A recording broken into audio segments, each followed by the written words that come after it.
Chers amis, bonjour. Joie nouvelle de se retrouver dans notre émission Ta parole est vérité, Jean 17, 17. Cette parole qui est vérité et qui se trouve dans l'Église, 1 Timothée 3, 15. L'Église est colonne et appui de la vérité. C'est l'Église qui donne la vérité au monde. Alors, je voudrais avec vous aujourd'hui réfléchir un petit peu sur cette dévotion qui existe beaucoup dans l'Église catholique qu'on appelle le chemin de croix. Le chemin de croix qui a 14 stations.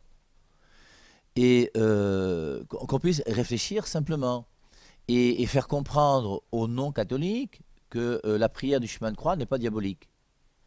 C'est curieux de voir cette manière de réfléchir de certains non-catholiques qui vraiment, on a l'impression, je ne sais pas comment ils réfléchissent. Je vais prendre un exemple. Vous avez le pasteur Marcello Tunasi qui a dit que l'Église catholique, c'est l'antichambre pour l'enfer. C'est biblique? Quand ce pasteur dit ça, là, il dit ça au nom de quoi, lui? Il a vu ça dans la Bible quelque part? Ces gens veulent que tout soit biblique, ils ne savent même pas ce que c'est que la Bible. Puisque je vous rappelle qu'ils ont une biblette de 66 livres et non pas une Bible complète de 73 livres. Et après, ils se permettent, au nom de leur foi bizarre, de dire que Dieu m'a dit, Dieu m'a dit, Dieu m'a dit, Dieu m'a dit. Ça fait pratiquement 10 ans que nous sommes ensemble sur Canal 2. Vous m'avez entendu un jour dire Dieu m'a dit? Mais jamais. Vous avez entendu un pape un jour dire que Dieu m'a dit? Tous ces pasteurs qui vous disent Dieu m'a dit là, vous croyez réellement que Dieu leur a dit quelque chose? Quand ces pasteurs vous disent Dieu m'a dit, lui, Dieu lui a dit une chose. L'autre pasteur, Dieu lui dit une autre chose. Et au bout d'un moment, on ne sait plus où on est avec tous les Dieu m'a dit, Dieu m'a dit, Dieu m'a dit. Comment se fait-il qu'aujourd'hui, il y a 50 000 églises chrétiennes différentes, avec des Dieu m'a dit partout? Et la question que je me pose, parce que je me pose quand même des questions de temps en temps, on essaie de réfléchir ensemble, qu'est-ce qui fait qu'un pasteur peut, au moins dans son attitude, nous faire croire qu'il connaît l'Esprit Saint? On parle tous de l'Esprit Saint, on n'a jamais autant parlé de l'Esprit Saint que depuis ces 10, 20, 30 dernières années. Mais cet Esprit Saint dont on parle là, il est où? C'est qui en définitive? Parce que l'Esprit Saint aujourd'hui n'a jamais dit autant de bêtises que depuis 10 ou 20 ans. Hein. Et au bout d'un moment, on ne sait plus ce que l'Esprit Saint dit. Jean 16, 12. J'ai encore beaucoup de choses à vous dire, nous dit Jésus. Mais vous ne pouvez pas les retenir pour le moment. L'Esprit Saint, lui, vous conduira à la vérité tout entière. Cet Esprit Saint-là, comment je vais manifester que moi, je peux avoir l'Esprit Saint? Et je crois, vous voyez que, pour moi, hein, la première chose qui manifeste que l'Esprit Saint est présent, d'abord, c'est un discours dans lequel on ne ment pas. Le mensonge ne peut pas venir de l'Esprit Saint. Je reprends, je pense qu'on est tous d'accord. Si vous n'êtes pas d'accord, relisez Jean chapitre 8. Votre père à vous, c'est le diable parce que vous êtes des menteurs. Quelqu'un qui ment a pour père le diable. Il n'a pas pour père l'Esprit Saint. Alors, c'est pour ça qu'au bout d'un moment, vous voyez, est-ce que je peux mettre mes genoux à terre, invoquer l'Esprit Saint et demander à l'Esprit Saint de m'éclairer, et dire par exemple que la Vierge Marie a eu des enfants? Puisque enseigner que la Vierge Marie a eu des enfants, je vous rappelle, c'est un enseignement qui est faux. C'est une fausse conception de la Bible. 2 Pierre 3,16. Dans les écrits de Paul, il se trouve des passages difficiles à comprendre dont les personnes ignorantes et mal affermies tordent le sens pour leur propre perdition. Alors, il y a certaines références qui suggèrent que Jésus-Christ avait des enfants, que Marie et Joseph auraient eu des enfants, mais si on étudie bien les Saintes Écritures, comme l'Église nous a donné les Saintes Écritures et nous demande de l'interpréter, on comprend que Jésus-Christ a ni frère ni sœur. C'est la raison pour laquelle, par exemple, à la croix, lorsque Jésus-Christ meurt, il va dire à Jean, voici ta mère. Si Jésus-Christ avait des frères et des sœurs, il n'aurait jamais donné sa mère à Jean. Je crois que les choses sont claires, un peu de bon sens. Et puis pour ceux qui veulent réfléchir sur les frères et sœurs de Jésus, alors je vous invite vraiment à aller faire un tour sur le site du Père Hervé Marie, mon site sur YouTube. Mon nom c'est Père Hervé Marie. Et j'ai ajouté mon nom de famille, c'est Ignard H. I. G. N. A. R. D. Et vous allez trouver 2000 vidéos sur ce site. Et sur ces vidéos, il y a au moins 3 vidéos qui vous parlent des frères et sœurs de Jésus et qui vous montrent que Jésus-Christ a jamais eu ni frère ni sœur. Alors, vous pouvez aussi, pour ceux qui sont intéressés, hein, je vous rappelle, j'ai une radio. Et si vous voulez écouter la radio là où vous êtes, dans votre village, si vous n'êtes pas à Yaoundé, bien, vous cherchez sur Facebook, vous vous abonnez hein, à Christ Radio, qui est le site hein, Église catholique, Christ Radio sur Facebook, et vous aurez les émissions en direct tous les jours. Maintenant, si vous voulez aussi, vous pouvez vous connecter à la radio d'une autre manière avec un logiciel qu'il faut télécharger qui s'appelle Zeno Radio. Et quand vous téléchargez sur votre téléphone ou votre ordinateur Zeno Radio, vous cherchez ensuite le pays, le Cameroun, et vous cherchez Christ Radio. Et quand vous verrez l'icône Christ Radio, vous pourrez écouter la radio en direct sur le net dans le monde entier.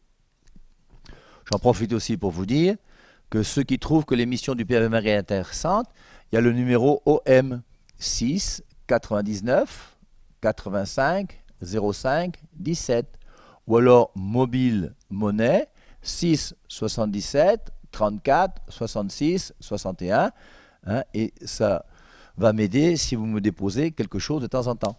Je vous rappelle que j'ai initié une opération qu'on appelle opération Colo. Je remercie tous ceux qui y participent déjà.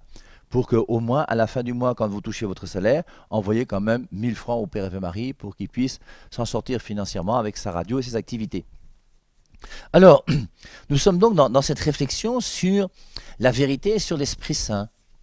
Je vous dis ça pourquoi? Parce que vous voyez, aujourd'hui, je veux avec vous parler du chemin de croix. Et dans le chemin de croix, il y a 14 stations du chemin de croix.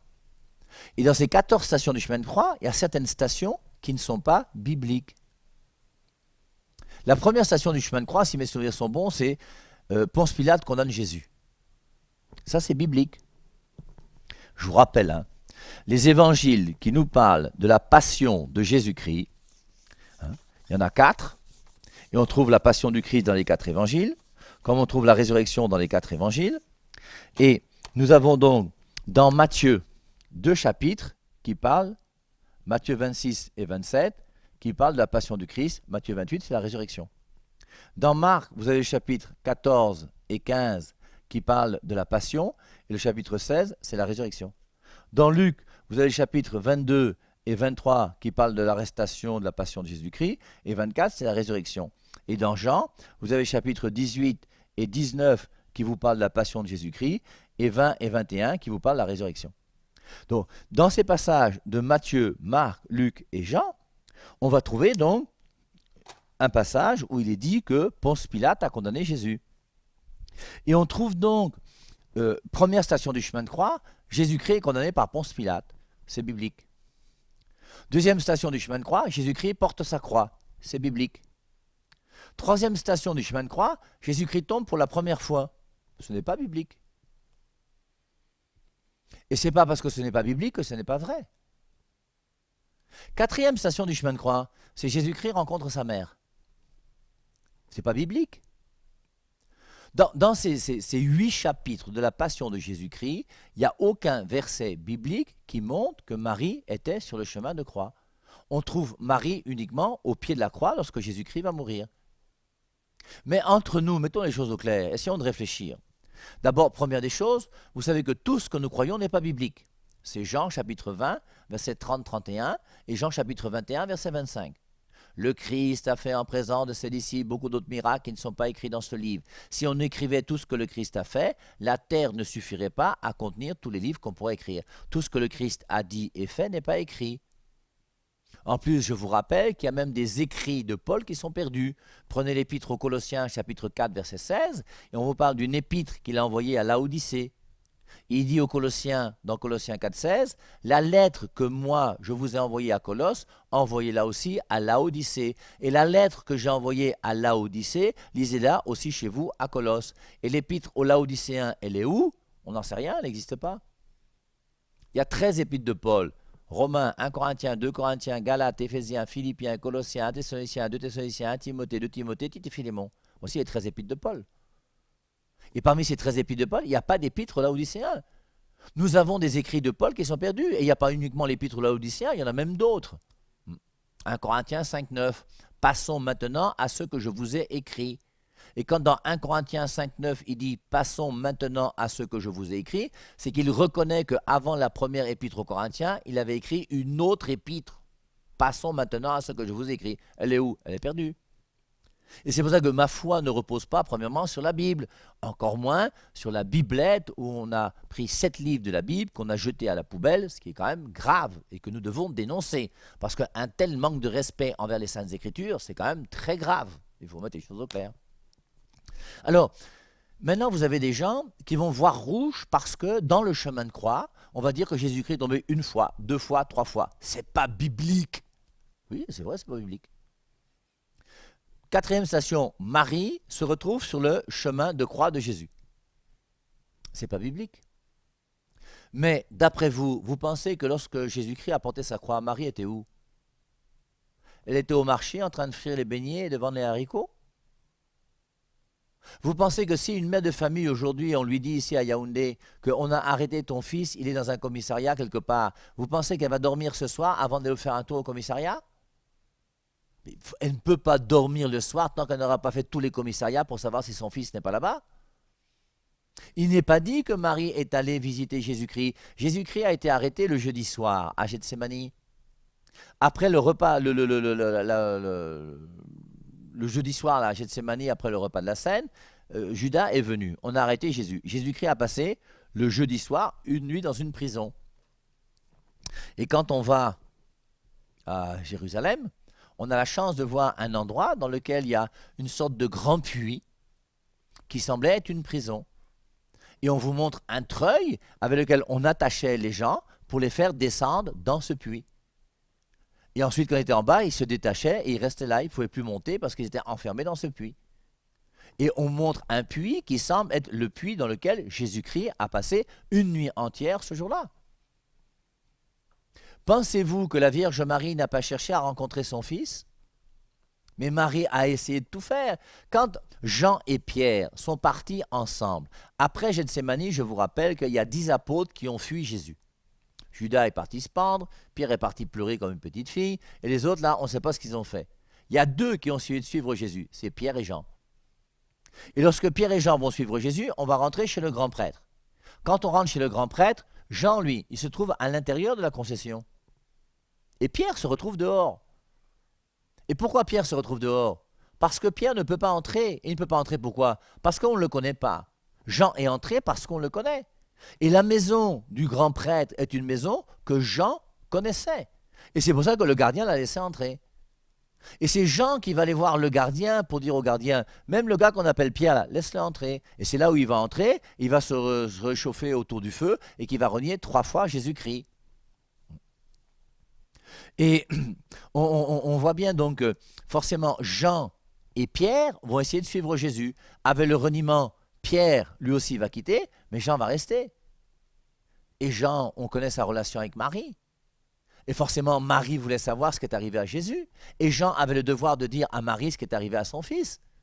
Et forcément, je pense, moi, que Jean et Marie, c'est pas écrit. Mais je ne vois pas Marie rester chez elle à la maison alors qu'elle sait que son fils est dans une prison là-bas chez les grands prêtres.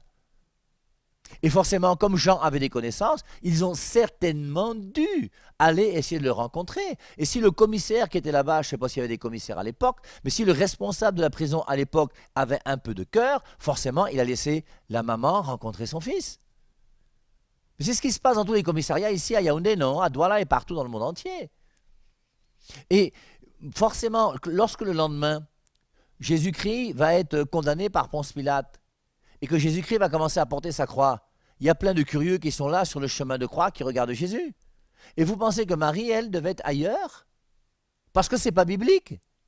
Mais mes amis, au bout d'un moment, il faut quand même réfléchir. Et c'est tellement beau d'ailleurs cette 4e station du chemin de croix qui montre Marie qui est là sur le chemin de croix et qui rencontre Jésus. Vous voulez qu'au moment où Jésus-Christ porte sa croix, que Marie fasse quoi et qu'elle soit où? Elle est partie faire la manucure pour ses ongles? Elle est partie faire un peu de footing parce qu'elle voulait faire un petit peu de je sais pas quoi, de fitness? Mais quand même. Et forcément, Marie était sur le chemin de croix. C'est tellement évident. Et sur le chemin de croix, c'est très joli cette station. Alors on pourrait y revenir peut-être tout à l'heure, parce que c'est... Alors après donc, Marie qui rencontre Jésus-Christ, quatrième station. Cinquième, Jésus-Christ tombe pour la deuxième fois. Sixième, il rencontre Véronique. Il tombe pour la première fois. Il rencontre Marie. Il tombe pour la deuxième fois. Il rencontre Véronique. Tout ça, ce n'est pas biblique. Mais nous avons dans l'Église le voile de Véronique qui se retrouve dans une église quelque part, avec le visage de Jésus-Christ qui est toujours là jusqu'à aujourd'hui, et qui est une relique qui existe dans l'Église catholique. Ensuite, c'est Simon de Cyrène, ça c'est biblique. Ensuite, Jésus-Christ tombe pour la troisième fois, c'est pas biblique.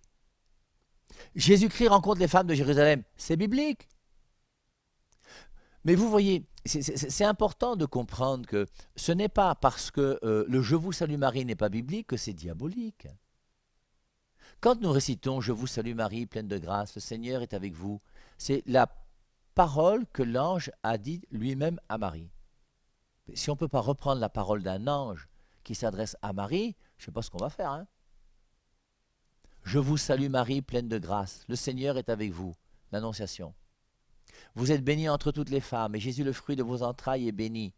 C'est la visitation. C'est Élisabeth qui dit à Marie, tu es bénie entre toutes les femmes, et le fruit de ton sein est béni. Et ensuite, c'est l'Église qui va nous proposer, Sainte Marie, Mère de Dieu, priez pour nous, pauvres pécheurs, maintenant et à l'heure de notre mort. Amen. C'est diabolique? Ça n'a rien de diabolique. Je peux demander à Marie de prier pour moi. Vous pouvez me demander de prier pour vous. Je peux vous demander même de prier pour moi. Le pape François, habituellement, il demande toujours aux gens, priez pour moi. On peut prier les uns pour les autres. Et la Vierge Marie peut prier pour moi. Sainte Marie, Mère de Dieu, priez pour nous. Il y a même des gens qui disent qu'il ne faut même pas appeler Marie Mère de Dieu. Vraiment, vraiment, mes amis, vraiment, vraiment. L'école est bien, hein? L'école est bien. Et en plus, c'est même biblique. Hein. À l'Annonciation, lorsque on a donc... non, à la Visitation, pardon. Lorsque Marie va aller voir sa cousine Élisabeth, elle va lui dire, c'est très joli comme passage, hein. En ces jours-là, Marie se leva et s'empressa d'aller vers les montagnes dans une ville de Juda. Elle entra dans la maison de Zacharie et salua Élisabeth. Dès qu'Élisabeth entendit la salutation de Marie, son enfant tressaillit dans son sein. Élisabeth fut remplie d'Esprit Saint.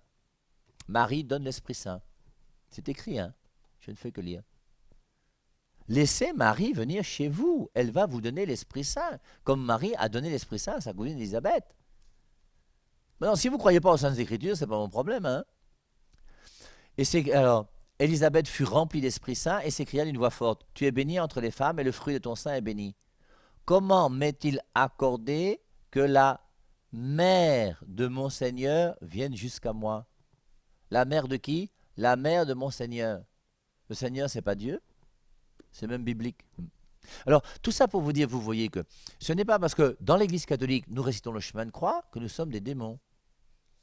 Et il faut que les gens des autres églises, même s'ils ne comprennent pas forcément tout ce qu'on fait, qu'ils essayent quand même de comprendre que nous ne sommes pas si idiots et bêtes que ça. Et il faut arrêter d'insulter les catholiques, comme fait Tunazi, ce pasteur qui est bizarre, qui par ailleurs a des prédications qui sont très belles.